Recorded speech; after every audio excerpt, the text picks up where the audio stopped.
like to thank our principal and teachers who gave me the opportunity to speak at this event.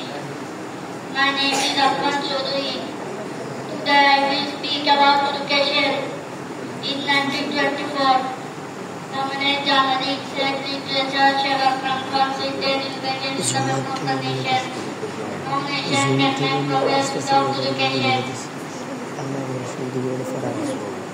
Ignorance is like darkness, so the light of education is necessary for society. Everybody will have to appreciate the students. Both boys and girls must be conscious of their responsibility.